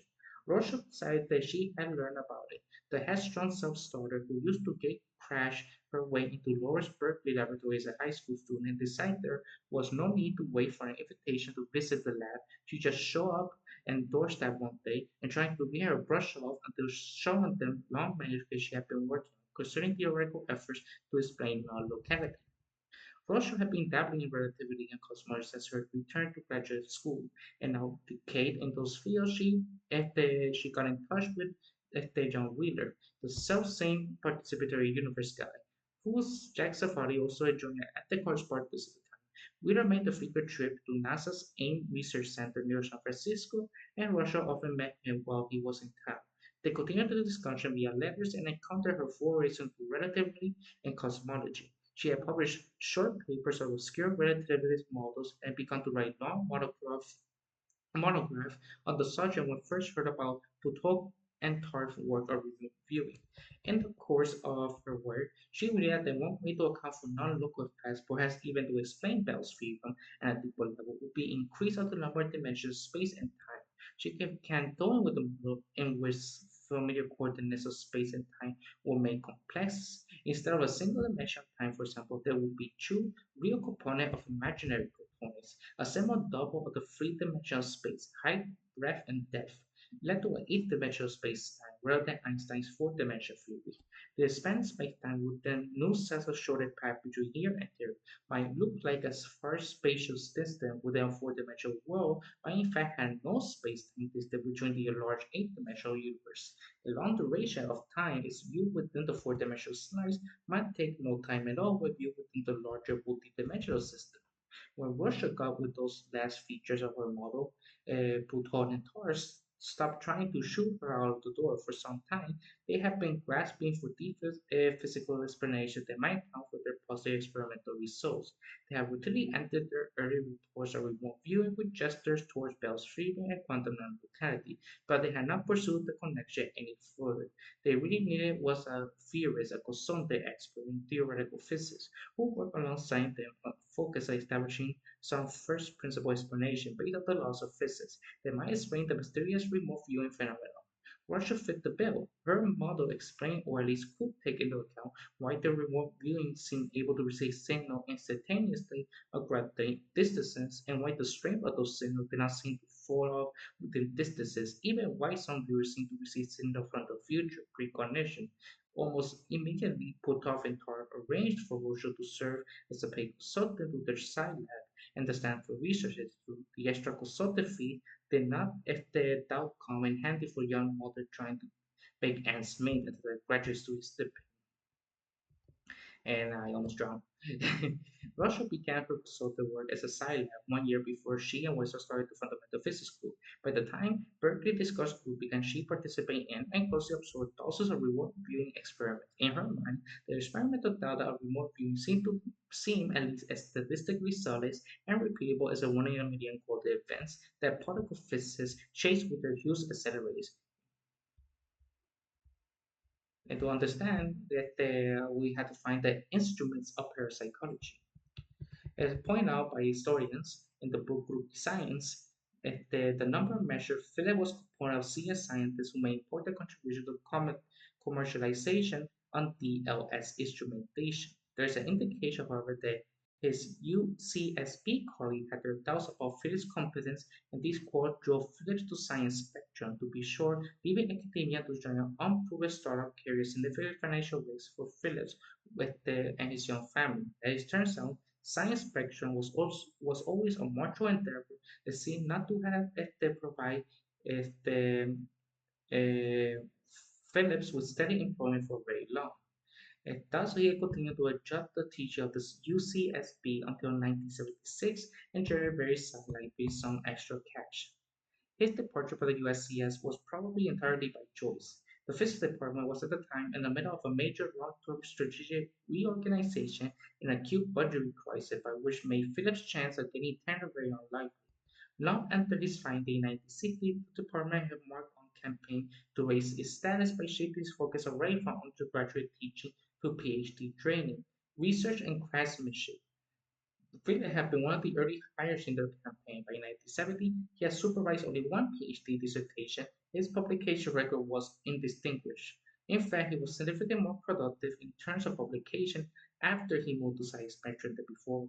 Moreover, the kinds of publication Philip produced at UCSB may not have met with much department approval. For instance, he was probably proudest of an article for a journal focused on undergraduate pedagogy describing how to build the poor man's nitrogen laser, a topic that his senior colleague probably saw as insignificant and unhelpful for the department trying to break away from his colleague's past and into big-time or lavish federal research grants.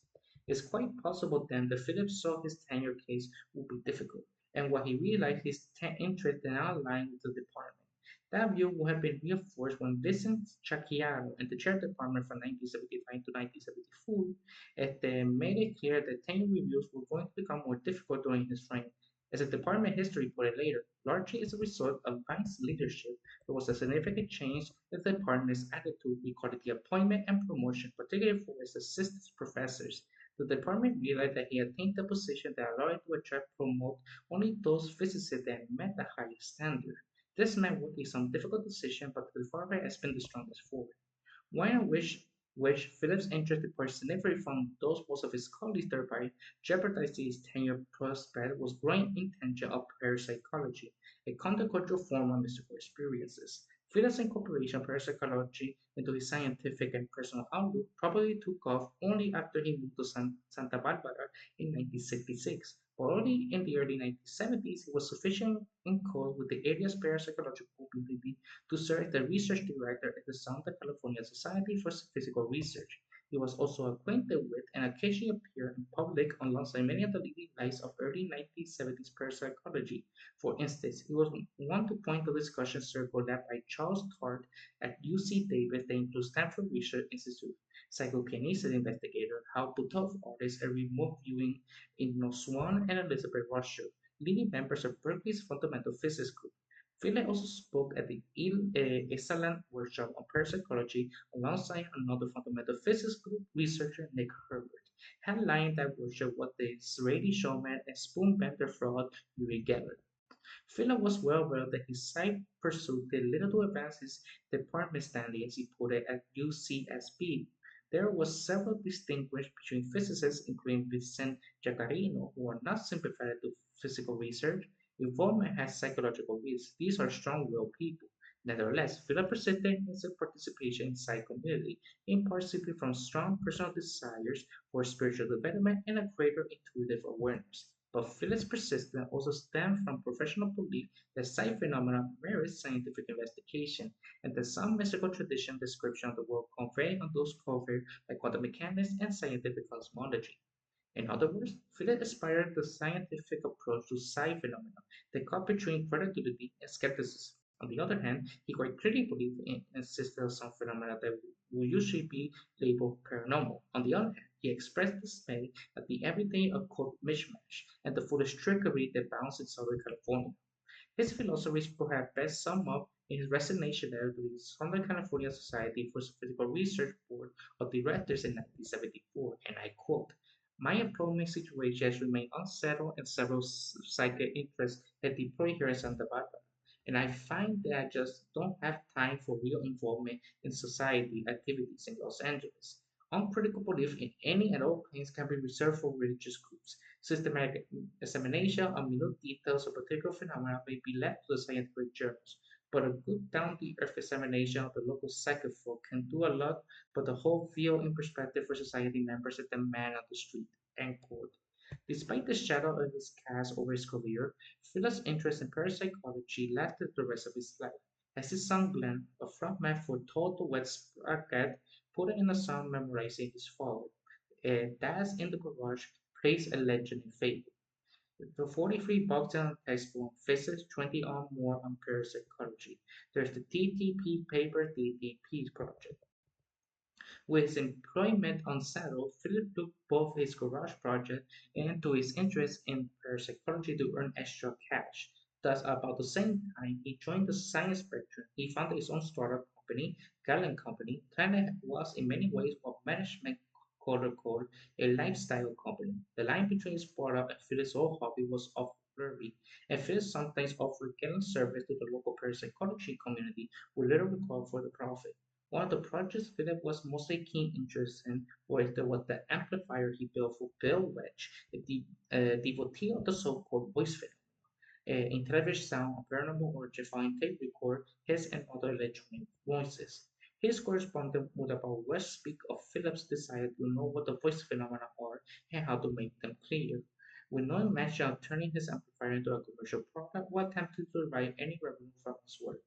However, Phillips clearly had bigger ambitions for Geta than just building kits for friends. To that end, he sought and released two angel investors, Wolfram Babcock, a New Age author, and Arvin Brooks, a prominent chemist, industrialist, and a local peace activist. His approach to locus event resulted in a formal agreement regarding ESP teaching devices, in which Philip agreed to pay locus a royalty on college sale on an ESP testing device. Philip also wasn't above drumming his business like any small-time entrepreneur. He even saw articles on Los Angeles Times and Psychic magazine on Soviet's experiment with acupuncture and detection of bioplasm. For instance, he developed and marked a gadget based on Soviet research. He advertised this handheld transition pen and acupuncture in several New Age and chiropractic journals in 1973. He had fired off letter by Glenda Secretary to editor of the Journal of the American Medical Association, chiding them for diminishing acupuncture and then announcing that to meet the need for an effective economical device to locate these acupuncture points, Glenda scientists had developed the acupuncture. For some reason, they had to say it all capital letters apparently. Like their earlier biotech entrepreneurs, of the few years later, Philip amplified his startup resource and potential customer base and leveraged his continuing connection to academia. A particular relevance for his parapsychology work was Philip's collaboration with Robert Morris, a well-known parapsychology house in UCB tutorial program. For several years, Morris and Philip caught up a course in parapsychology. They also collaborated on research to the point they co-wrote a proposal for the NSF funding for investigating into non-causal correlation, i.e., psychokinesis and remote viewing, and even submitted an article entitled Observer Influence Upon Measurement on Electrical System in the prestigious journal Science. And in fact, Morris had did a project with the U.S. Army called Project Gateway. In presenting his parapsychology work, Philip tended to list his affiliation with the UCSB rather than the science spectrum. For instance, when he hosted an audience participation clairvoyant test in Los Angeles, he told the reporter that he was a physicist and research associate at UCSB. Likewise, when prominent figures in parapsychology came to town, Philip made the most of his campus connection. For instance, in 1973, he brought Dutch physicist Detective Gerard Gruyster into the laboratory for a new hire in physics. Paul Hansa, who tried to mentally influence Hansa's experimental equipment, the kind of effect Phillips and Moore investigate in the article they submitted to Science. Afterwards, Philip wrote the following to a friend, and I quote, "My experiment with cursor turned out rather poorly. The change in the apparatus we observed while we was in the lab turned out to be familiar consequence of drift in the bias current into the detector during an unstable point. The design of the experiment, Professor Husman said, it was nothing unusual. Unfortunately, no one was present at the time who understood the apparatus broadly." End quote. Philip also tried to get one of his Anglo investors, Wilfred Babcock, to donate grant of it or a gift to the UCSB so that he could use the university facility to pursue parapsychological research. As we will see he also worked with few UCSB students to build parapsychology experimental apparatus as part of the curriculum. Over time, we see these things develop from the 1970s that eventually they were the leading proponents that revived quantum mechanics because it was basically a dying field at the time, and they made John Bell's theorem as the foundation that will ever become world noble status. Well, now we know John Bell's theory is, but now we know the universe is not local. What else we know? And now with the researchers of parapsychological research, which for the longest time I consider it suicide, but from an academic point of view, it's more accurate to consider it a proto-science instead of a pseudoscience. Although there are many fields within parapsychology that I would consider pseudoscience, like reincarnation research, but that doesn't change the fact that the field has changed a lot over the years, and we may see a new paradigm. And so far, papers are suggesting